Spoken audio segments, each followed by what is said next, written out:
Բարև ձեզ, ես Արտեմ Սահակյանն եմ։ Շարունակում ենք մեր էլեկտրադինամիկա ընդհանուր խորագրով այս առցանց դասընթացը եւ մեր դասընթացի էլեկտրամագնիսական ալիքների տեսություն բաժնում այս 17-րդ դասի ընթացքում մենք կդիտարկենք էլեկտրամագնիսական ալիքների անդրադարձումը եւ բեկումը երկու միջավայրերի սահմանից։ Թե ինչքանով դա կարևոր է ռադիոֆիզիկայի կիրառական ասպեկտների տեսակետից, նշեմ միայն, որ այստեղ քննարկված հարցերը եւ մոտեցումները մենք կկիրառենք հետագայում ռադիոալիքների տարածման տեսության ժամանակ, ռադարների քննարկման ժամանակ, անտենաների տեսության քննարկման ժամանակ եւ ես կոչ եմ անում ուշադիր շարունակել հետևել մեր բոլոր դասերին, իսկ դրա համար անհրաժեշտ է բաժանորդագրվել եւ չմոռանաք, խնդրում եմ սեղմել լայք կոճակը, որպեսզի այս դասընթացը տարածում ստանա։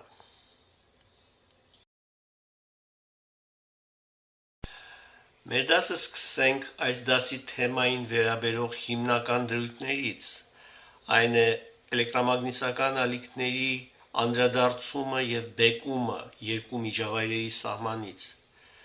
նկատի ունենալով տարբեր դիէլեկտրիկ թափանցելիություն ունեցող միջավայրերի միջև սահմանից։ Դիտարկենք հարթ ալիքային ճակատ ունեցող էլեկտրամագնիսական ալիք, որը ընկնում է երկու միջավայրերի X ու Y սահմանի վրա։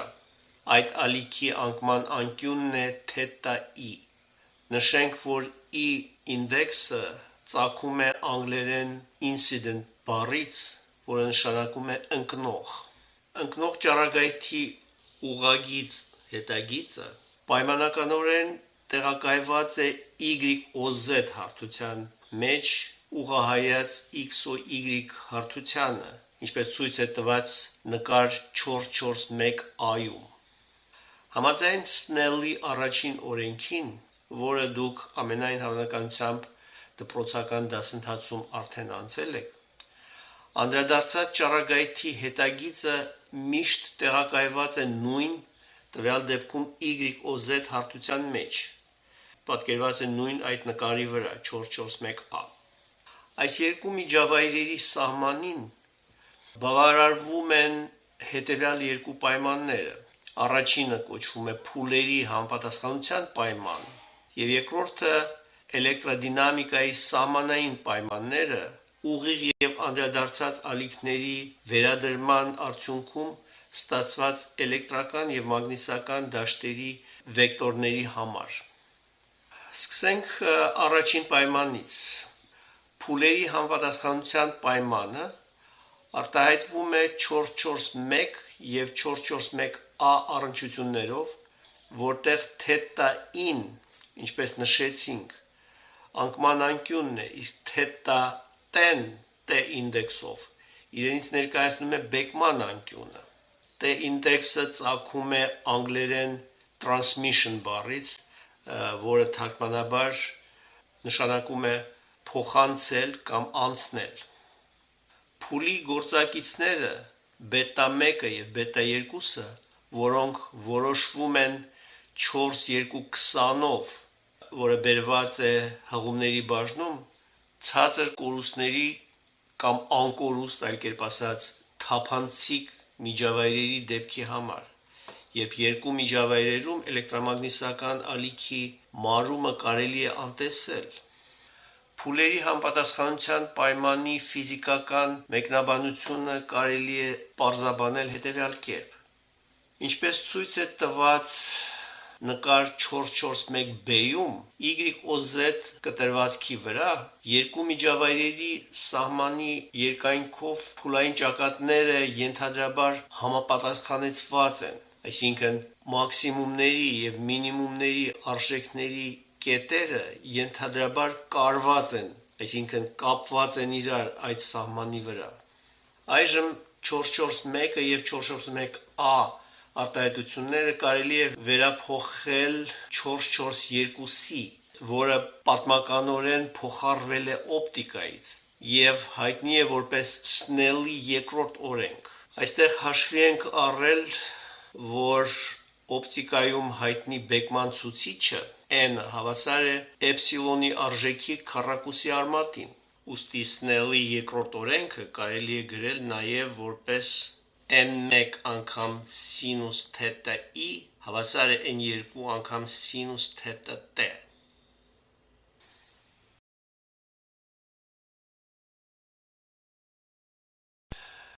Ինչպես երևում է այս 442-ից, իդեալական դիելեկտրիկների համար, երբ դելտա էպսիլոնը հավասար է 0-ի, ինչպես դա ներկայացված է հղումների բաժնում, այս առնչությունը կախված չէ էլեկտրամագնիսական ալիքի հաճախականությունից։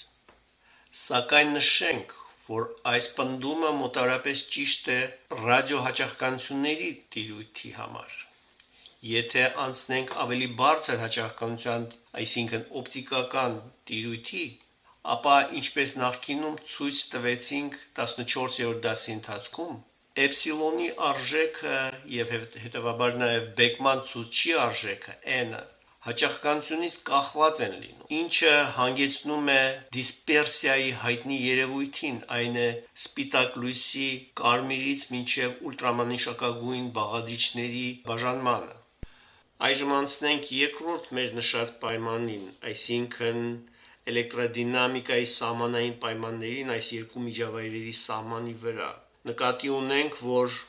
պետք է հաշվի առնել նաև էլեկտրական E եւ մագնիսական H վեկտորների շոշափող բաղադրիչների սահմանային պայմանները, դրանք են 443-ը եւ 444-ը, որոնք վկայում են, որ հաղորդականության մակերևույթային հոսանքների բացակայության դեպքում այդ սահմանի վրա էլեկտրական եւ մագնիսական դաշտերի լարվածության շոշափող բաղադրիչները շարունակական են միջավայրերի միջև սահմանի, այսինքն ինտերֆեյսի վրայով անցնելիս։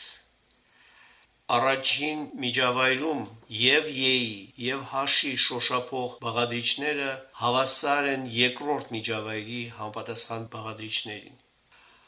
Այս արտահայտություններում կլոր փակագծերում 1 եւ 2 թվերը ներկայացնում են համապատասխան միջավայրը։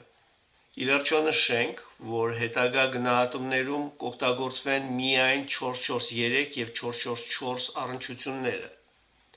Նորմալ բաղադրիչների համար սահմանային պայմանների օգտագործումը հանգեցնում է նույն վերջնական արդյունքներին, որը մենք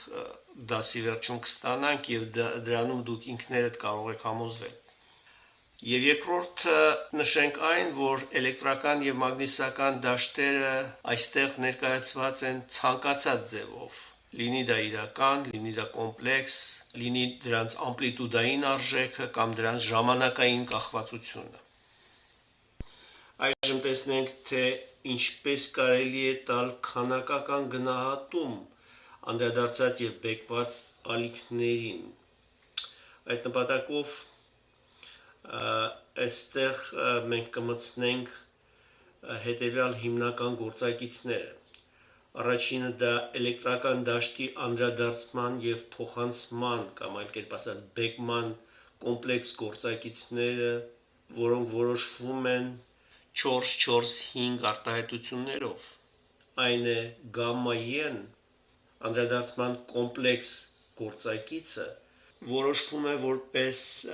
անդրադարձած եւ ընկնող ալիքների էլեկտրական դաշտերի կոմպլեքս մեծությունների հարաբերություն եւ բնականաբար նա ունի իր բացարձակ մեծությունը, այսինքն գամմա E-ն եւ իր փուլի արժեքը, որը արտահայտված է E psi գամմա E էքսպոնենտի միջոցով։ Ինչ վերաբերում է մագնիսական դաշտի անդրադարձման եւ փոխանցման կամ Բեկման կոմպլեքս գործակիցներին, ապա նրանք սահմանվում են 446 արտահայտությունների կամ հարաբերությունների օգնությամբ, որը նման է 445 արտահայտություններին գրված էլեկտրական դաշտի համար։ Այստեղ նորից նշենք, որ 445 եւ 446 արտահայտությունների ինդեքսներն են E ինդեքսը, որը սահմանված է ընկնող էլեկտրամագնիսական ալիքի համար, R ինդեքսը, որը սահմանված է անդրադարձած էլեկտրամագնիսական ալիքի համար,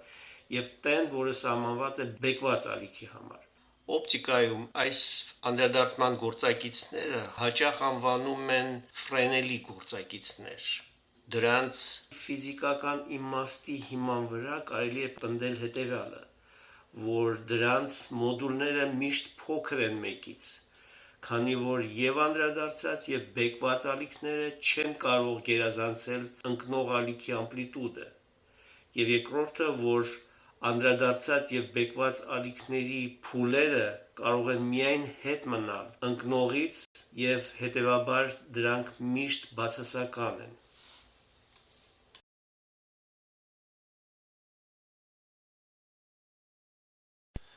Իսկ այժմ հիմնական դիտարկումներից եւ սահմանումներից անցնենք կոնկրետ դեպքերի եւ մասնավորապես դիտարկենք պարզագույնը, այսինքն երբ ունենք նորմալ անկում էլեկտրամագնիսական ալիքի երկու միջավայրերի հարթ սահմանի վրա։ Այստեղ E եւ H վեկտորների տրված կողմնորոշումների համար, որը պատկերված է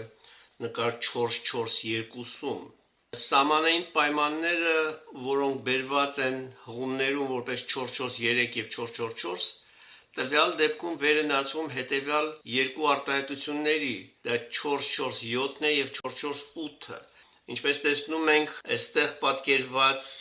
ընկնող ալիքի պոինտինգի վեկտորը ուղղված է Z առանցքին հակառակ ուղղությամբ, իսկ անդրադարձած ալիքը համընկնում է Z առանցքի դրական ուղղությամբ, թափանցած ալիքը Z առանցքի բացասական ուղղությամբ։ Եվ դժվար չէ տեսնել այս 4.4.7 եւ 4.4.8 արտահայտությունների ճշմարտությունը։ Եթե այժմ հաշվի առնենք, որ այս 15-րդ դասի ընթացքում բերված այս առնչությունը էլեկտրական եւ մագնիսական դաշտերի միջև, որոնք կապված են տարածության ալիքային դիմադրության միջոցով, այդ դեպքում մենք կարող ենք գրել 4.4.9 արտահայտությունը եւ այստեղից որոշելով H-ը եւ տեղադրելով 4.4.8 արտահայտության մեջ կստանանք այս 4.4.8 արտահայտության փոխարեն 4.4.10 արտահայտությունը, որտեղ W0-ն կրճատված է աջ եւ ձախ մասերում։ Այժմ համատեղ լուծելով այս 4.4.7 եւ 4.4.9 արտահայտությունները, անդրադարձած եւ ընկնող էլեկտրական դաշտի լարվածությունների համար, այս հարաբերության համար, կարող ենք ստանալ էլեկտրական դաշտի անդրադարձման գործակիցը հավասար է մինուս գամմա H, այսինքն մագնիսական դաշտի անդրադարձման գործակցին, եւ սա ստացվում է հավասար արմատ էպսիլոն 1 մինուս արմատ էպսիլոն 2 բաժանած դրանց գումարին։ Դա 4.4.11 արտահայտությունն է, եւ այս արտահայտությունը ստացված է համաձայն 4.4.5 եւ 4.4.6 արտահայտությունների։ Սրա դուրսբերումը բավականին պարզ է եւ սրա վրա մենք կանգ չենք առնի։ Պարզապես կուզեի նշել, որ այս 4.4.11 արտահայտության մինուս նշանը գամմա E-ի եւ գամմա H-ի միջև դժվար չէ հասկանալ, եթե համատենք E-ի, այսինքն ընկնող դաշտի, էլեկտրական դաշտի եւ անդրադարձած էլեկտրական դաշտի վեկտորների համընկնումը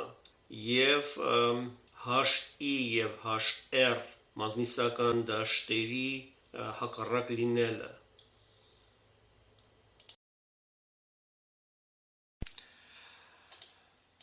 Այժմ անցնենք հաջորդ քննարկմանը, այն է թեք անկման քննարկմանը, երբ ալիքը ընկնում է երկու միջավայրերի հարթ սահմանի վրա թեք անկյան տակ։ Դա մի քիչ ավելի ընդհանուր դեպք է եւ որպեսզի մենք կարողանանք շարունակել մեր վերլուծությունը, այստեղ բերենք որոշ նախնական դրույթներ կամ նախնական նշումներ կոնկրետ այս թեք անկման դեպքի համար։ Թեք անկման վերլուծման համար օգտվում ենք գնդային կոորդինատային համակարգից r, θ, φ, որտեղ հիշեցնեմ r-ը շարավային կոորդինատն է, θ-ն զենիթային անկյունն է կամ զենիթային կոորդինատը եւ φ-ն ազիմուտային կոորդինատն է։ Եվ այն պատկերված է նկար 4-4-3-ում։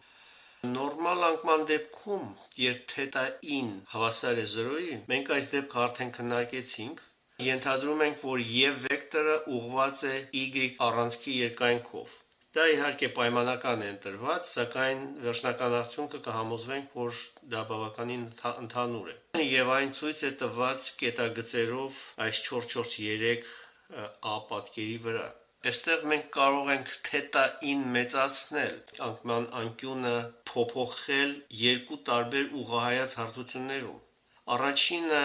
դա այն է, երբ ազիմուտային անկյունը հավասար է 90 աշճանի։ Պարզ է, որ այս դեպքում անկման հարթությունն է ZOY-ը։ Եվ եթե հետս հետը մեծացնում ենք θ-ի անկյունը, ապա պարզ է դառնում, որ եւ վեկտորը մնում է այս ZOY հարթության մեջ եւ դա անվանում են կոպլանար փոփոխություն, այսինքն վեկտորը մնում է նույն հարթության մեջ, հաճախ դա անվանում են եւ վեկտորի զուգահեռ բևեռացում։ Եվ երկրորդը, երբ ազիմուտալ անկյունը φ-ն հավասար է 0-ի, դեպքում մենք գործ ունենք XOZ հարթության հետ, որպես անկման հարթություն, եւ դա ցույց է տված նկար 4-4-3b-ում։ Ինչպես տեսնում ենք, էլեկտրական դաշտի վեկտորը միշտ ուղղահայաց է անկման հարթությանը եւ մնում է ինքը իրեն զուգահեռ։ Այս դեպքը մենք կանվանենք եւ վեկտորի կոլինիար փոփոխություններ։ Ինքը եւ վեկտորը մնում է ուղղահայաց այս անկման հարթությանը, ինչպես պատկերված է նկար 4-4-3b-ում։ Իսկ հիմա հարց է ծագում, թե որ դեպքում մենք կարող ենք համարել անդրադարձման գործակիցը դրական եւ որ դեպքում բացասական։ Դրա համար բերված է այստեղ նկար 4-4-4-ը, այսպիսի մի աղյուսակ։ Նշենք, որ անդրադարձման գործակիցը համարվում է դրական այն դեպքում, եթե մենք գործ ունենք զուգահեռ բևեռացման հետ, դրական է համարվում անդրադարձման գործակիցը այն դեպքում, երբ θ անկյան փոփոխման դեպքում եւ վեկտորը չի փոխում իր ուղղությունը, ինչպես ցույց է տված այս աղյուսակի A կամ C հատվածում։ Նույնը կարող ենք ասել նաեւ ուղղահայաց բևեռացման դեպքում, երբ եւ վեկտորը չի փոխում իր ուղղությունը, մասնավորապես եւ անդակում ցույց է տված այն դեպքը, երբ եւ վեկտորը ուղղված է դեպի դիտորդը, ինչպես ընկնող, այնպես էլ անդրադարձած ալիքի համար, կամ G վանդակում ցույց է տված այն դեպքը, երբ եւ վեկտորը ուղղված է դիտորդից դեպի պատկերը եւ ընկնող եւ անդրադարձած ալիքների համար։ Անդրադարձման գործակցի բացասական արժեքները կհամարենք այն դեպքում, երբ եւ վեկտորը փոխում է իր ուղղությունը, օրինակ B վանդակում ցույց է տված, երբ եւ վեկտորը ուղղված է θ վեկտորի ուղղությամբ ընկնող ալիքի համար, իսկ անդրադարձած ալիքի դեպքում եւ վեկտորը ուղղված է θ վեկտորին հակառակ։ Նույն դատողությունը կտարածենք նաեւ մնացած բոլոր բացասական անդրադարձման գործակցի դեպքերի համար։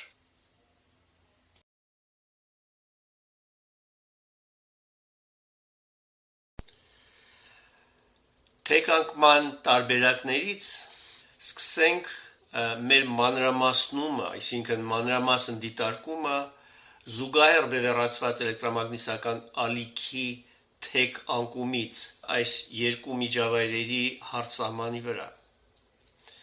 Ընկնող էլեկտրամագնիսական ալիքի այս բևեռացման համար կարող ենք ընտրել հղումների բաժնում բերված նկար 4-4-4-այում կամ 4-4-4-C-ում բերված էլեկտրական դաշտի կողմնորոշումները, ընդունելով նրանք պայմանականորեն դրական։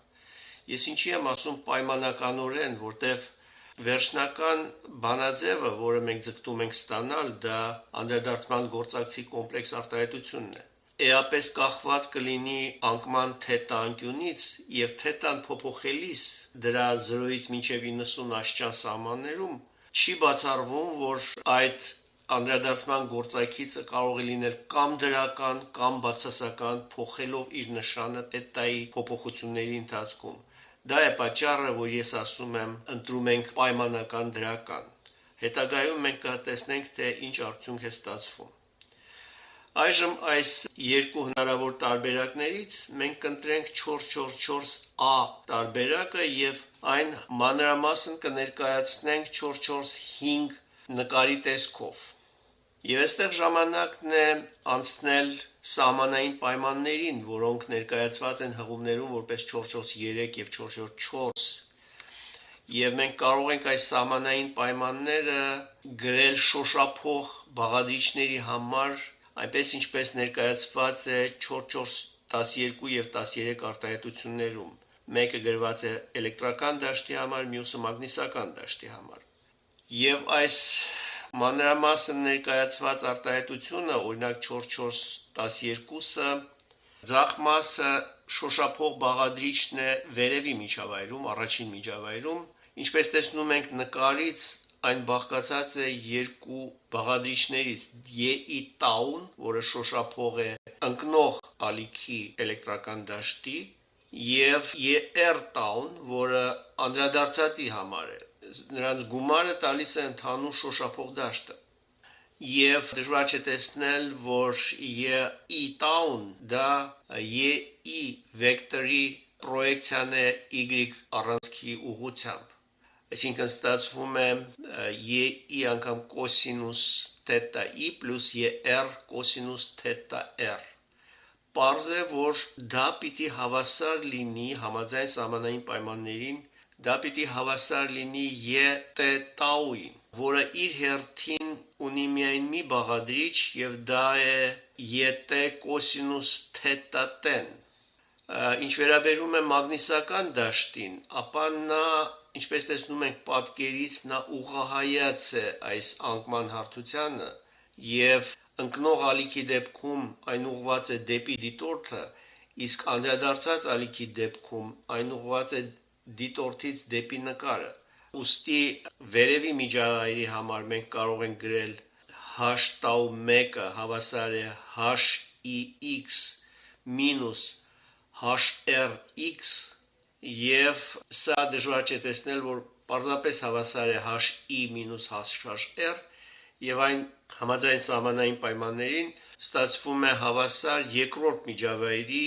մագնիսական դաշտի շոշափող բաղադրիչին հավասար, որը ոչ այլ ինչ է, եթե ոչ HT(x)-ը։ Այժմ այստեղ այս 412 արտահայտության մեջ անհրաժեշտ է ազատվել թետա t անկյունից։ Մենք կօգտագործենք Snell-ի առաջին օրենքը, այն է թետա-ին հավասար է թետա r, ինչպես նաև հղումներում բերված 442 արտահայտությունը, որը ոչ այլ ինչ է, եթե ոչ Snell-ի երկրորդ օրենքն է, եւ այս 442 արտահայտությունից դժվար չէ ստանալ կոսինուս թետա t-ի արժեքը, որը պատկերված է 4/14-ում որպես արմատ 1 մինուս էպսիլոն 1 էպսիլոն 2-ի սինուս քառակուսի թետա e։ Այժմ, եթե այս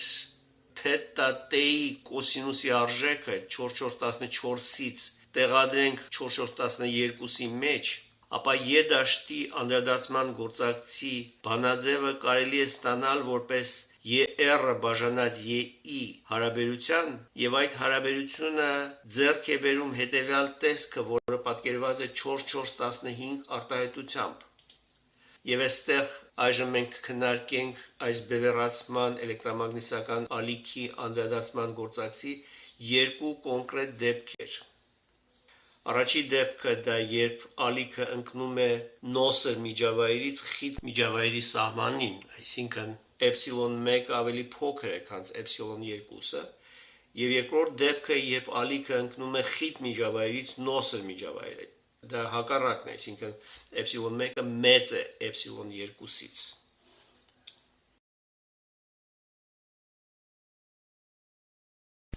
Այժմ անցնենք առաջին դեպքի դիտարկմանը։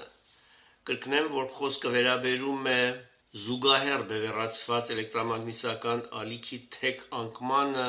երկու միջավայրերի հարցահմանին, եւ դրա համար մենք էլեկտրական դաշտի անդրադարձման գործակցի համար ստացել ենք 4415 արտահայտությունը, որը բերված է այստեղ հղումների բաժնում, եւ դա մենք նշանակել ենք գամմա զուգահեռ E։ Այժմ եթե տեսնենք այս աջ կողմում կառուցված գրաֆիկը, այն պատկերված է գամմա զուգահեռ E-ի բացարձակ արժեքի, այսինքն մոդուլի համար, եւ այս գրաֆիկից կարող ենք տեսնել, որ գամմայի զուգահեռի բացարձակ մեծությունը նվազում է, երբ թետա-ին աճում է սկսած 0-ից։ Դժվար չէ տեսնել, որ գալիս է մի ակնթարթ, երբ գամմա զուգահեռ E-ն այս անդրադարձման գործակիցը դառնում է 0, թետա-ի 0 արժեքի դեպքում։ Դա այսպես կոչված Բրյուստերի անկյունն է, եւ դժվար չէ գտնել այդ անկյան մեծությունը, եթե մենք այս 4415 արտահայտությունը հավասարեցնենք 0-ի, որը նույնն է, ինչ եթե մենք հավասարեցնենք 0-ի նրա համարիչը։ Հեշտությամբ կարելի է ստանալ, որ սինուս թետա-ի 0 արժեքը հավասար է արմատ ε2-ը բաժանած ε1 + ε2, ինչպես պատկերված է 4,416-ում։ Այս թետա-ի 0 անկման անկյան դեպքում տեղի է ունենում լրիվ բեկման երևույթ, այսինքն ամբողջ ընկնող ալիքը թափանցում անցնում է ստորին միջավայր, անդրադարձումը բացակայում է։ Տվյալ դեպքում դա տեղի է ունեցել թետա-ի 0 60 աստիճան արժեքի համար։ Հետաքրքիր է այստեղ նշել, որ ըստ էության այս պարագայում մենք կարող ենք անջատել իրարից երկու բևեռացումները, այսինքն եթե մենք ունենք օրինակ որևէ բարդ բևեռացում ունեցող ճառագայթ, օրինակ կամայական էլիպտիկ բևեռացում ունեցող ճառագայթ, որը իր մեջ է պարունակում եւ ուղղահայաց եւ զուգահեռ բաղադրիչներ, ապա թետա-ի 0 անկյան դեպքում երկրորդ միջավայրը թափանցում միայն նրանցից մեկը, իսկ անդրադարձած ճառագայթը իր մեջ է պարունակում միայն մյուսը, այսինքն երկու փոխուղղահայաց բևեռացումներից բաղկացած այդ բարդ էլիպտիկ բևեռացում ունեցող ընկնող ճառագայթը հեշտությամբ կարելի է բաժանել երկու առանձին ճառագայթների։ Դա ըստ էության ոչ այլ ինչ է, եթե ոչ կամայական բևեռացման ալիքի զտում, բաժանում ըստ բևեռացման տեսակների։ Եվ վերջապես այս նկար 446b-ում պատկերված է այս նույն գամմա զուգահեռ E կոմպլեքս անդրադարձման գործակցի փուլը, ֆազան, եւ մենք տեսնում ենք, որ թետա-ի 0 արժեքի դեպքում փուլը ցատկով մեծանում է -180 աստիճանից դառնում է 0 աստիճան, այսինքն 0-ից մինչև թետա-ի 0 արժեքը նա մնում է հաստատուն -180 աստիճան, իսկ ավելի մեծ արժեքների դեպքում այն դառնում է 0։ Այստեղ նշենք նաև, որ այս 446 A եւ B նկարների վրա գրաֆիկները կառուցված են ε1 հավասար 1-ի, իսկ ε2 հավասար 3-ի արժեքների համար։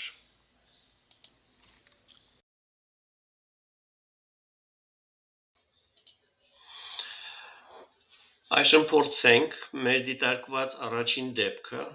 այսինքն երբ զուգահեռ բևեռացված էլեկտրամագնիսական ալիքը ընկնում է երկու միջավայրերի սահմանին, փորձենք այս դեպքը մոդելավորել օգտագործելով թվային էքսպերիմենտի այս հնարավորությունը, որը մենք նախկինում արդեն օգտագործել ենք։ Նկատի ունեմ Յուլաբի եւ Ռավայոլիի այս մոդուլների համախումբը, որից մենք կընտրենք մոդուլ 8.3-ը, այն անվանում են oblique incidence, այսինքն թեքանկում, եւ հիշեցնեմ, որ ինչպես նախկինում, այնպես էլ հիմա այս կոնկրետ այս դասի համար դուք այս մոդուլների համախումբը կարող եք գտնել ձեր էկրանների ներքևի մասում որպես հղում, բաց անել այդ հղումը եւ ինքնուրույն օգտագործել ցանկացած մոդուլներից մեկը։ Այստեղ հիշեցնեմ, որ այս երկու միջավայրերի սահմանը հարթ սահման է եւ միջավայրերի դիելեկտրիկ թափանցելիություններն են ε1-ը ընդունենք 1, ε2-ը ընդունենք հավասար 3-ի։ Դրա համար մենք նախ փորձենք այստեղ որոշ տեղադրումներ իրականացնել։ Առաջինը մենք այստեղ ընտրում ենք վեկտորական դիագրամ եւ սա փակում ենք եւ փորձում ենք տեսնել թե ինչպիսին է այստեղ կոնֆիգուրացիան։ Մենք կարող ենք տեսնել, որ ի տարբերություն մեր դեպքի, որտեղ միջավայրերի սահմանը հարթ հորիզոնական հարթություն էր, այստեղ այդ սահմանը վերտիկալ է տեղադրված, Z, Y, X առանցքները այստեղ պարզ են, Y-ը ուղղված է նկարից դեպի մեզ։ Վերադառնանք այս աչից պատկերված աղյուսակին, հղումների բաժնում աղյուսակին, ապա ինչպես հիշում եք, այս առաջի դեպքի համար մենք ընտրեցինք A վանդակի կոնֆիգուրացիան։ Այստեղ հակառակն է, ուստի մենք կօգտվենք նախ հարկավոր է սեղմել այս զուգահեռ բևեռացման վանդակը եւ այնուհետեւ փոխել այստեղ գրած է incident transverse field փոխել out դեպքի համար։ Սա արդեն համապատասխանում է մեր դեպքին, երբ էլեկտրական դաշտի վեկտորները ունեն այսպիսի դիրքորոշումներ։ Սա ընկնող ալիքինն է, սա անդրադարձած ալիքինն է, սա թափանցած, այսինքն բեկված ալիքինն է։ Բացի այդ, այստեղ հարկավոր է տեղադրել նաև հաճախականությունը, չնայած նախապես ես արդեն ասել էի, որ այս ամբողջ էքսպերիմենտը հաճախականությունից կախված չէ։ Եվ միայն այն դեպքում, եթե մենք անցնում ենք օպտիկական դիապազոն, այդտեղ հաճախականային կախվածություն է գոյանում ի հաշիվ այն բանի, որ դիելեկտրիկ թափանցելիությունները դառնում են հաճախականային կախված, պլյուս դրան կարող են նույնիսկ կորուստներ գոյանալ եւ խնդիրը ավելի բարդանում է։ Ռադիոհաճախականային դիապազոնում այս խնդիրը ավելի պարզ է, եթե մենք ընդունենք նախապես, որ կորուստներ չունենք։ Ամեն դեպս, եթե հարկ լիներ փոխել հաճախականությունը, ապա հաճախականությունը փոխվում է այս վանդակից։ Էպսիլոն առաջի միջավայրի էպսիլոնը տեղադրված է այստեղ 1, երկրորդը մենք փոխենք դարձնենք 3, այսինքն դարձնենք այսպես, update անենք եւ մենք տեսնում ենք, որ ունենք գրած է parallel polarization, այսինքն զուգահեռ բևեռացում,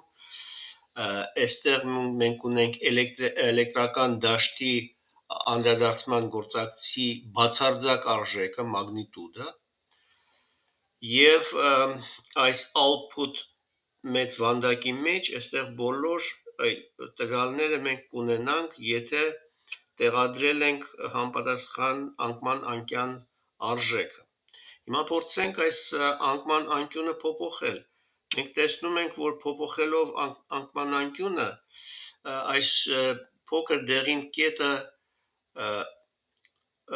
սահում է այս կորի վրայով, ցույց տալով համապատասխան եւ գամմայի արժեքը, գամմա զուգահեռ են, եւ այստեղ եւ ցույց է տալիս նրա անկման անկյունը, տվյալ դեպքում գրած է 13.79, եւ բեկման անկյունն է ցույց տալիս այստեղ թետա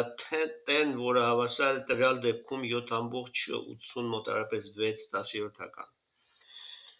Այժմ փորձենք փոփոխել այս անկման անկյունը, 13-ից մեծացնենք եւ տեսնենք, թե ինչ է տեղի ունենում։ Մենք տեսնում ենք, որ անդրադարձած ալիքի էլեկտրական վեկտորը գնալով նվազում է, եւ երբ մենք հասնենք մեր արդեն նախապես որոշված 60 աշճանին, ապա կարող ենք տեսնել, որ մեր այս դիտարկման կետը հասել է 60 աշճանին եւ դժվար չէ տեսնել, որ այս դեպքում անդրադարձած ալիքի անդրադարձման գործակիցը համարյա դառնում է 0, այս ալիքը վերանում է, այստեղ մենք կարող ենք դա տեսնել այս դեղին highlight արած մասում, համարյա 0-ի է հավասար, նա ճշգրիտ հավասար կլիներ 0-ի, եթե հնարավոր լիներ ճիշտ 60 աշճանը տեղադրել անկման անկյան համար։ Ինչևիցե, սա Բրյուստերի անկյունն է, որից հետո մեծացնելով թետա ի արժեքը, մենք տեսնում ենք, որ էլեկտրական դաշտը փոխում է իր ուղղությունը եւ ստացվում է այնպես, ինչպես մենք ենք նախատեսել, եւ անդրադարձման գործակիցը այստեղ այս դեղին highlight-ի մեջ կարող ենք տեսնել, որ ի վերջո ձգտում է 1-ի, դառնում է 1, երբ անկյունը դառնում է 90 աշճան։ Պետք է նշեմ, որ անկման անկյան փոփոխությունը այստեղ մի քիչ կոպիտ է տվյալ software-ի մեջ եւ ճշգրիտ արժեքը դժվար է տեղադրել։ Ամեն դեպս մենք կարող ենք տեսնել, որ նորից մի քիչ փոքրացնենք անկման անկյունը եւ տեսնենք, որ այստեղ այս մանիշակագույնը դա էլեկտրական դաշտի վեկտորներն են, սև գույնով ցույց է տված ալիքի տարածման ուղղությունը, ընկնող, անդրադարձած եւ բեկված, իսկ մագնիսական դաշտը այստեղ ցույց է տված այս շրջանագից մեջտեղում կետ, դա նշանակում է մագնիսական դաշտը ուղղված է դեպի մեզ։ Այս ամենը հաստատում է մեր ստացած արդյունքները, որը մենք գտել էինք նախկինում այս դեպքը դիտարկելիս, եւ սրանով մենք կավարտենք մեր թվային էքսպերիմենտը։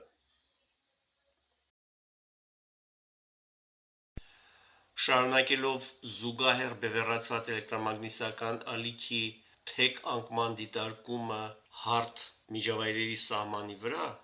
այժմ անցնենք երկրորդ մասնավոր դեպքի, երբ այդ ալիքը ընկնում է խիտ միջավայրից նոսր միջավայրի սահմանին, այլ կերպ ասած ε1 ավելի մեծ է, քան ε2-ը։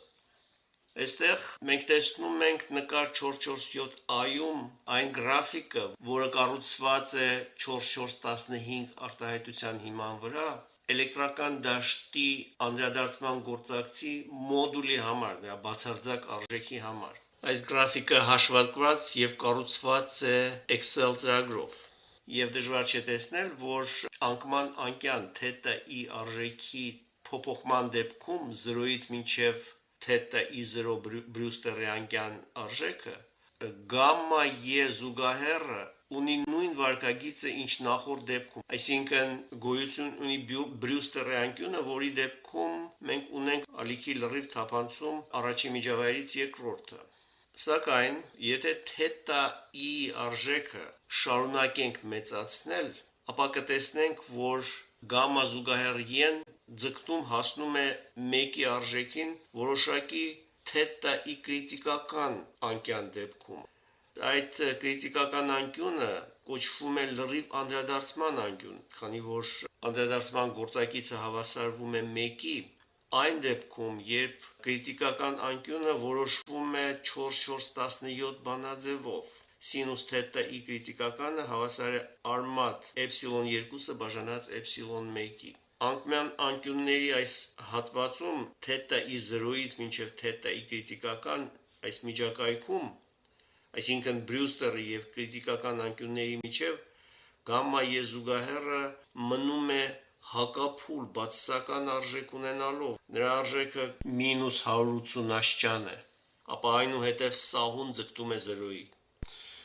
Այստեղ հարկ է նշել, որ այդ լրիվ անդրադարձման երևույթը օգտագործվում է օպտիկական նրբաթելային կաբելային գծերում, որտեղ օպտիկական կաբելը, որը իրենից ներկայացնում է ապակի եւ ունի ավելի մեծ էպսիլոն, քան շրջապատող օդն է, այդտեղ ի հաշիվ այդ լրիվ անդրադարձման երևույթի օպտիկական ազդանշանը կարողանում է տարածվել բավականին մեծ հեռավորությունների վրա, եթե իհարկե ապակին բավականաչափ մաքուր է։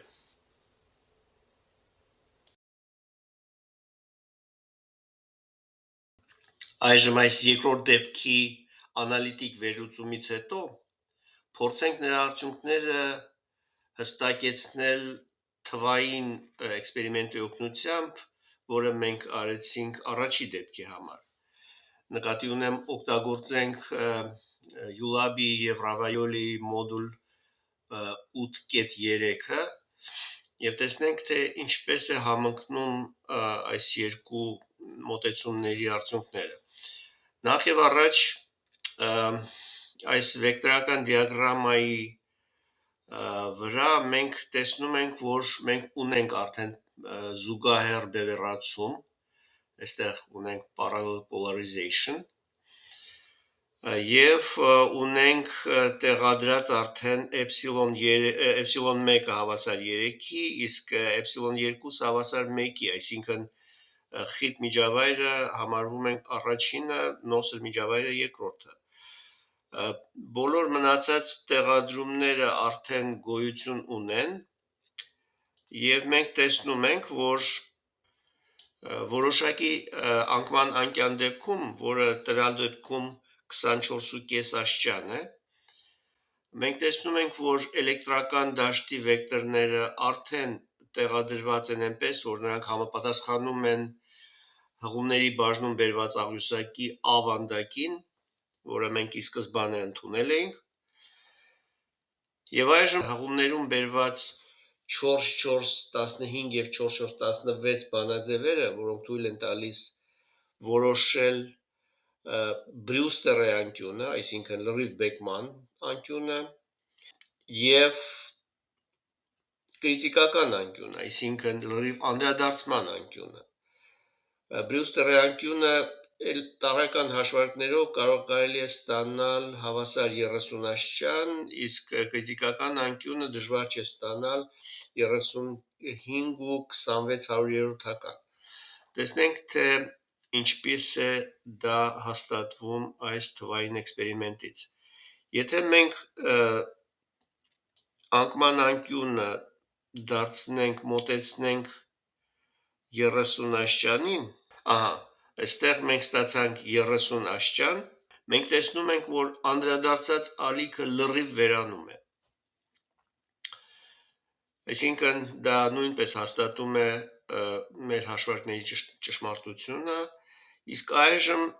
եթե շարունակենք մեծացնել, ապա շատ արագ աճում է անդրադարձման գործակցի մոդուլը եւ բավական է, որ նա անցնի այս սահմանը, այսինքն 35.2600-ականը եւ դժվար չէ տեսնել այս դեղին highlight արած բաժնում էստեղ, որ reflection coefficient-ը, այսինքն անդրադարձման գործակիցը ձեռք է բերում մի մեծություն, որը եթե մենք հիմա հաշվարկենք այս կոմպլեքս թվի մոդուլը, ապա այն անպայման կստացվի հավասար 1-ի։ Հետագա մեծացումը հանգեցնում է նրան, որ անդրադարձման գործակիցը շարունակում է ըստ մոդուլի մնալ հավասար 1-ի, եւ մենք տեսնում ենք, որ երկրորդ միջավայրում այլևս ալիք գոյություն չունի։ Բեկված ալիքի փոխարեն մենք ունենք մի ալիք, որը ցույց է տված այս սահմանի երկայնքով ուղղված։ Այս ամենը հաստատում է մեր անալիտիկ դուրսբերումները եւ թույլ է տալիս օգտագործել այդ արդյունքները կիրառական խնդիրների համար։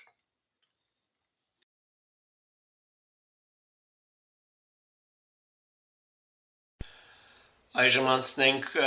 բևեռացման հաջորդ դեպքին, այսինքն այն դեպքին, երբ էլեկտրամագնիսական ալիքը ուղղահայաց է բևեռացված եւ ընկնում է երկու միջավայրերի հարթ սահմանին։ Այստեղ նկար 448-ում պատկերված է այդ դեպքը, երբ մենք ասում ենք ուղղահայաց է բևեռացված, մենք նկատի ունենք, որ էլեկտրական դաշտը ուղղահայաց է անկման հարթությանը, որը այստեղ տվյալ դեպքում XOZ-ն է։ Եվ բնականաբար, ինչպես նախորդ դեպքում, զուգահեռ բևեռացման դեպքում, մեր վերլուծությունը կսկսենք սահմանային պայմաններից, որոնք ընդհանուր տեսքով պատկերված են հղումների բաժնում որպես 443 եւ 444, երկուսն էլ այն դեպքի համար, երբ բացակայում են հաղորդականության հոսանքները այդ սահմանի վրա։ Եվ այս երկու արտահայտությունները տվյալ կոնկրետ դեպքի համար մենք կարող ենք արտագրել որպես 4418 եւ 4419։ Եվ այստեղ մենք տեսնում ենք, որ դրանցից առաջինը գրված է մագնիսական դաշտի համար, այն է առաջի միջավայրի շոշափող բաղադրիչը H-1-ը, ինչպես տեսնում ենք կազմված է երկու անդամներից, դա առաջինը HI-տաուն է, այսինքն ընկնող շոշափող բաղադրիչը, եւ HR-տաուն, որոնք իրար հակառակ են ուղղված եւ մենք վերցնում ենք նրանց տարբերությունը եւ յուրաքանչյուրը կարող է արտահայտվել կոսինուս անկման անկյան եւ անդրադարձման անկյան միջոցով։ Հարկ է նշել, որ այս անկյունները բնականաբար հավասար են իրար համաձայն Սնելի առաջի օրենքին եւ այս արդյունարար H վեկտորը առաջի միջավայրում հավասարվում է երկրորդ միջավայրի շոշափող բաղադրիչին, որը իրենից ներկայացնում է HT կոսինուս թետա T եւ դա, ինչպես ասացինք, 418 արտահայտությունն է։ Ինչ վերաբերում է էլեկտրական դաշտի վեկտորին, ապա մենք տեսնում ենք, որ նրանք բոլորը ուղղված են նույն ուղղությամբ, այսինքն XOZ-ին ուղղահայաց, եւ դժվար չէ տեսնել, որ արտահայտվում են այս 4419 արտահայտությամբ։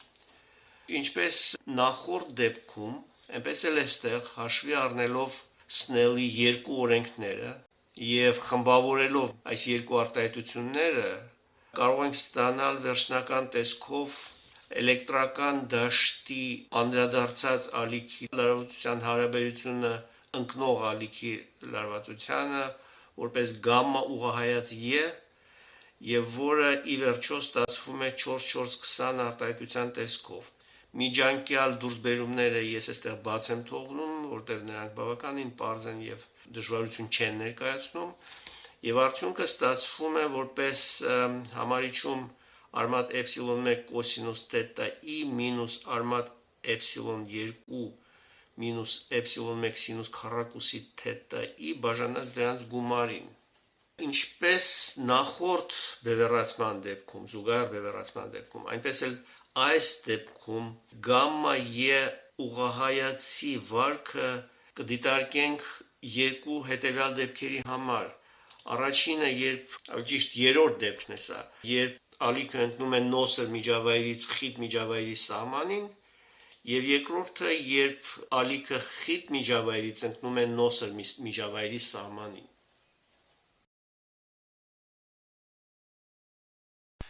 Այժմ եթե անցնենք մեր դիտարկման երրորդ դեպքին, այլ կերպ ասած,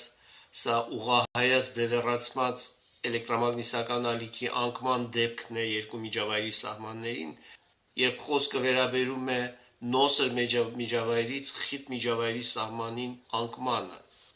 Այս դեպքում այն բանաձևը, որը մենք ստացել էինք քիչ առաջ, դա 4420 արտահայտությունն է, հանգեցնում է այս նկար 449-այում պատկերված գրաֆիկին, որը իրենից ներկայացնում է անդրադարձման գործակցի մոդուլը, բացարձակ արժեքը եւ նրա կախվածությունը անկման անկյունից։ Եվ ինչպես տեսնում ենք, բոլոր թետա E անկման անկյունների համար այս գամմա E ուղղահայացի արժեքը իրական բացասական կոտորակ է եւ ձգտում է -1-ի, երբ թետա E արժեքը մոտենում է 90 աշճանի, այսինքն գամմա E ուղղահայացի մեծությունը սահուն աճում է, ինչպես պատկերված է այս նկար 449-այում։ Այստեղ մենք չունենք ոչ լրիվ բեկման, ոչ լրիվ անդրադարձման որևէ մի երևույթ, եւ եթե դիտարկելու լինենք անդրադարձման գործակցի փուլը, ապա այն միշտ մնում է հաստատուն եւ հավասար մինուս 180 աշճանի կամ պլյուս 180 աշճանի, կարևոր չէ, որտեղ երկու դեպքում էլ այս կոմպլեքս մեծությունը իրենից կներկայացնի իրական բացասական թիվ։ Այս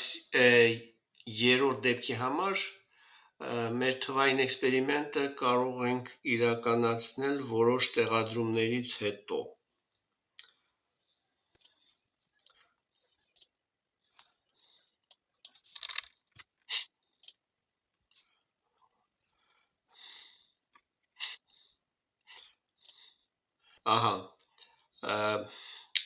Այժմ կարող ենք փոփոխել անկման անկյունը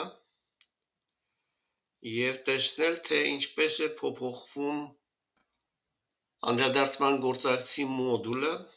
փոփոխվելով որոշակի վերջավոր արժեքից նա ձգտում է 1-ի, այսինքն մենք կարող ենք տեսնել այս դեղին highlight-ի սահմաններում, որ 90 աշճանի դեպքում այն դառնում է հավասար մինուս 1-ի, դա նշանակում է, որ նրա փուլի արժեքը միշտ մնում է հաստատուն մինուս 180 աշճան։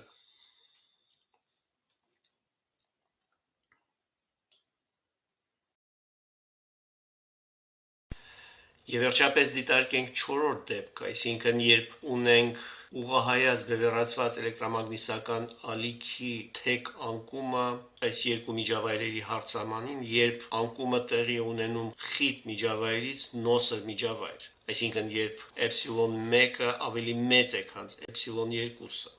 Եվ դժվար չէ հասկանալ, եթե դիմենք 4-4-20 արտահայտությանը, որ կրիտիկական արկյունը հանդես է գալիս այն նույն բանաձևով, որը մենք ստացել էինք զուգահեռ բևեռացման համար, դա 4-4-17 արտահայտությունն է, իդեպ, որը ստացվում է, եթե այս 4-4-20 արտահայտության համարիչի արմատը, երկրորդ արմատը ընդունենք հավասար 0-ի։ Եվ մենք ստանում ենք 4-4-17, որը իրենից ներկայացնում է սինուս թետա ի կրիտիկականը հավասար արմատ ε2-ը բաժանած ε1-ի։ Այլ կերպ ասած, եւ զուգահեռ եւ ուղղահայաց բևեռացումների դեպքում նույն պայմանն է, իսկ դա նշանակում է, որ եւ զուգահեռ եւ ուղղահայաց բևեռացումների դեպքում անդրադարձած ալիքը պահպանում է իր բևեռացումը։ Դա վերաբերվում է ոչ միայն այդ երկու բևեռացումներին, այլ նաև կամայական, ավելի բարդ էլիպտիկ բևեռացման համար, եւ դժվար չէ հասկանալ, որ եթե այդ էլիպտիկ բևեռացման երկու բաղադրիչները պահպանում են իրենց հատկությունները անդրադառնալիս, բնականաբար անդրադարձած ալիքը կպահպանի իր այդ բարդ էլիպտիկ բևեռացումը։ Այս հատվածում 0-ից մինչև թետա ի կրիտիկականը մենք տեսնում ենք, որ ինչպես նշված դեպքում, այնպես էլ այստեղ անդրադարձման գործակցի մագնիտուդը, նրա մոդուլը կամ բացարձակ արժեքը սահուն ձևով ձգտում է 1-ի, թետա ի կրիտիկականի դեպքում դառնում է հավասար 1-ի, մնալով դրական կոտորակ։ Ինչ վերաբերում է փուլին, ապա փուլի գրաֆիկը ցույց է տված 4-4-10b նկարի վրա, եւ այստեղ մենք տեսնում ենք, որ 0-ից մինչև թետա կրիտիկական արժեքը այդ փուլը մնում է հաստատուն, հավասար 0-ի, իսկ հենց որ այն հասնում է թետա կրիտիկականի արժեքին, սկսում է դանդաղ նվազել, ձգտելով մինուս 180 աստիճանի։ Ես այստեղ կուզեի մեկ նշում անել, դա այն է, որ եթե ընդունենք 4-4-15 եւ 4-4-20 արտահայտությունը, որոնք գրված են երկու տարբեր բևեռացումների համար, եւ տեղադրենք սրանց մեջ թետա-ի, այսինքն անկման անկյունը հավասար 0-ի, հանգում ենք վերտիկալ բևեռացմանը, այսինքն ենթադրաբար այս երկու արտահայտությունները կպարզեցվեն եւ երկուսը միանալով իրար կհանգեցնեն 4-4-11 արտահայտությանը, որը մենք ստացել էինք վերտիկալ բևեռացման համար։ Դա շատ հեշտ է համոզվել դրանում, եթե այդ թետա 9 հավասար 0 տեղադրենք այս երկու 15 եւ 20 արտահայտությունների մեջ։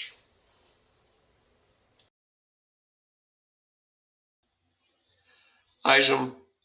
որպեսզի մենք կարողանանք հաստատել մեր ստացված անալիտիկ արդյունքները այս տվյալ դեպքի համար, նորից դիմենք մոդուլ 8.3-ին եւ ինչպես նախկինում կատարենք սկզբնական տեղադրումները։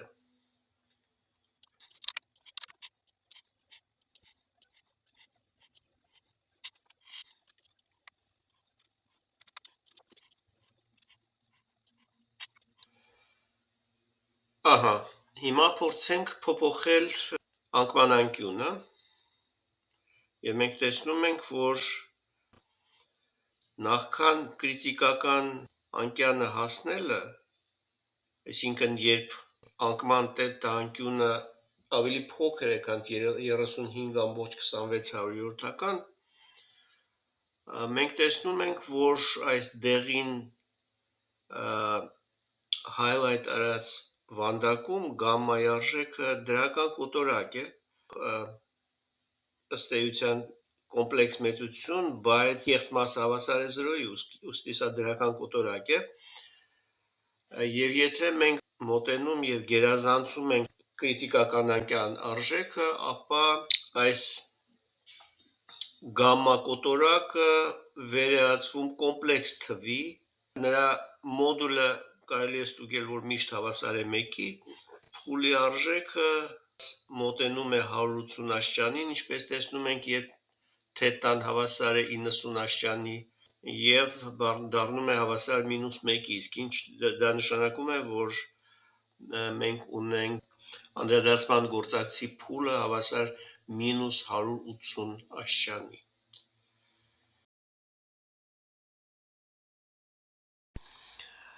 Այժմ մի քանի խոսք հզորությունների հոսքերի մասին, կամ այլ կերպ ասած էլեկտրամագնիսական ալիքի հզորության անդրադարձման եւ բեկման մասին։ Այստեղ նշենք, որ էլեկտրամագնիսական ալիքների հզորության անդրադարձումն ու փոխանցումը մի միջավայրից մյուսը գնահատելու համար նկատի ունենանք, որ հզորության հոսքը պետք է դիտարկել սահմանին ուղղահայաց ուղղությամբ միայն, այնպես ինչպես պատկերված է նկար 4.4.11-ում կետագծերով։ Այստեղ այս նկարում պատկերված են հզորության հոսքի խտության վեկտորները, պոինտինգի վեկտորները PI, PR եւ PT եւ դրանց նորմալ բաղադրիչները PI normal, PR normal եւ PT normal։ Այս նկարից ակնհայտ է այդ երեք բաղադրիչների միջև հետևյալ կապը։ Առաջին միջավայրում պոինտինգի վեկտորի ընկնող եւ անդրադարձած նորմալ բաղադրիչների տարբերությունը հավասար է թափանցած պոինտինգի վեկտորի նորմալ բաղադրիչին, որը ըստ էության իրենից ներկայացնում է այս միջավայրերի սահմանին հզորությունների բալանսի արտահայտությունը։ Հետագա վերլուծման համար հաշվի առնենք հետևյալ պնդումները։ Նախ հարմոնիկ վեկտորական դաշտի գործող եւ ամպլիտուդային արժեքների միջև կապը հետևյալն է. E գործող արժեքը հավասար է ամպլիտուդային արժեքը բաժանած արմատ 2-ի։ Բացի այդ, այս երկու միջավայրերը անկորուստ են, ուստի էպսիլոնները իրական թվեր են։ Եվ վերջապես, եթե հաշվի առնենք նախկինում օգտագործված 3.3.11 եւ 4.2.21 արտահայտությունները, ապա դժվար չէ տեսնել, որ պոինտինգի վեկտորը կարելի է արտահայտել հետևյալ արտահայտությամբ. P-ն նրա գործող արժեքը հավասար է EM քառակուսին բաժանած 2W, որտեղ W-ն իրենից ներկայացնում է, հիշեցնեմ, միջավայրի ալիքային դիմադրությունը։ Ուստի այս 4.4.21 արտահայտությունը կարող ենք արտագրել որպես 4.4.22, նկատի ունենալով անկման, անդրադարձման եւ թափանցման անկյունները թետա-i, թետա-r, թետա-t-ն։ Եթե նկատի ունենանք նաեւ, որ տվյալ միջավայրի ալիքային դիմադրությունը W-ն արտահայտվում է վակուումի ալիքային դիմադրությամբ W0-ով, որը իր հերթին հավասար է 120 π օհմ բաժանած արմատ էպսիլոնի, ապա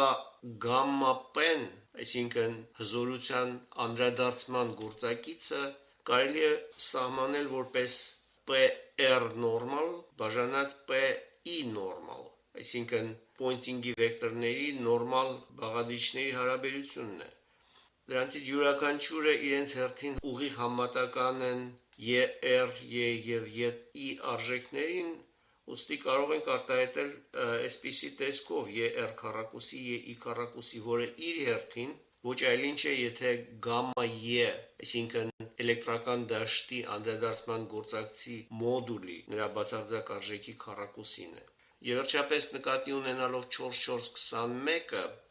մենք կարող ենք նորմավորել այս արտահայտությունը բաժանելով աջ եւ ձախ մասերը PI normal արժեքին եւ ստանալ 4425-ը, որը ըստ էության կրկնությունն է հզորությունների բալանսի արտահայտության, բայց արդեն հարաբերական մեծությունների համար։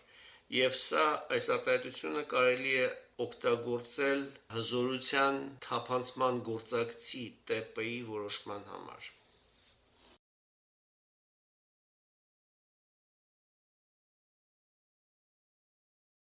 Այս դասի վերջում կուզեի մի քանի խոսք ասել անդրադարձման մասին երկու միջավայրերի սահմանից, երբ առնվազն այդ երկու միջավայրերից մեկը կորուստներ ունի։ Մասնավորապես այստեղ պատկերված է այն դեպքը, երբ ընկնող ալիքը ունի զուգահեռ բևեռացում եւ այստեղ բերված են կողքի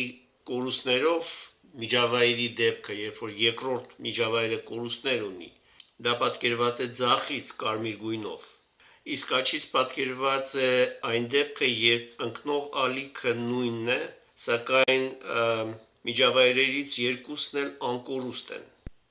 Կորուստները պայմանավորված են հաղորդականության հոսանքներով։ Երկրորդ միջավայրի սիգման հավասար է 0.03 Siemens-ը բաժանած մետրի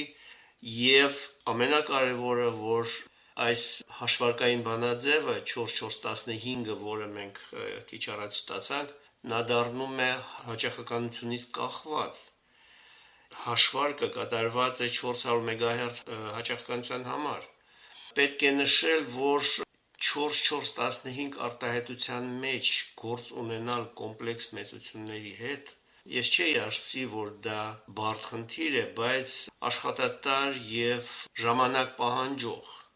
Ուստի, եթե դուք ինքնուրույն փորձեք այս կորերը կառուցել, ապա ես խորհուրդ կտայի օգտագործել որևէ մի ստանդարտ ծրագիր, ինչպիսիք են օրինակ MATLAB կամ LabVIEW ծրագիրը, երկուսն էլ մշակված են ինժեներական հաշվարկների համար եւ շատ հարմար են ամենօրյա օգտագործումների համար։ Կամ կարելի է նույնիսկ օգտագործել Excel spreadsheet-ը, որը այստեղ հենց արված է։ Մենք տեսնում ենք համատելով ձախ եւ աջ գրաֆիկները, մենք տեսնում ենք, որ կորերը համարյա կրկնում են իրար, բայց կորուստների առկայության դեպքում պատկերը փոքր-ինչ լղոզվում է։ Օրինակ, այստեղ մենք ունենք զուգահեռ բևեռացում եւ լրիվ բեկումը ցայտուն արտահայտված չէ, նա փոքր-ինչ լղոզված է եւ մենք չենք կարող այստեղ համոզված լինել, որ ընկնող ալիքը լրիվ բեկվում անցնում է երկրորդ միջավայր, նա մասամբ անդրադառնում է այդ սահմանից։ Նույնը կարելի ասել նաև անդրադարձման գործակցի փուլի մասին, որը այդպես կտրուկ արտահայտված չէ, եթե համեմատենք ներքևի գրաֆիկները։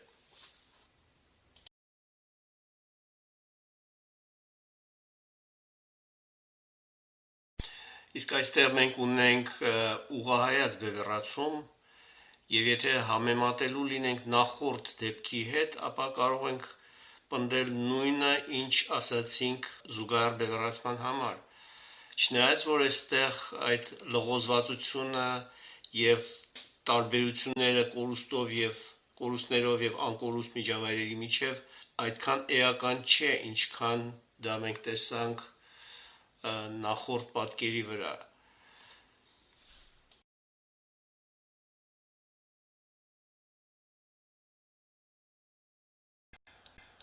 Սրանով մենք ավարտում ենք այսօրվա մեր դասը։ Ես կուզենայի իմ շնորհակալությունը հայտնել բոլոր նրանց, ովքեր հետևեցին մեզ այսօր այս դասընթացի ընթացքում, մեր հյուրերին, մեր բաժանորդներին եւ լավագույնս մաղթել ձեր աշխատանքում եւ անձնական կյանքում։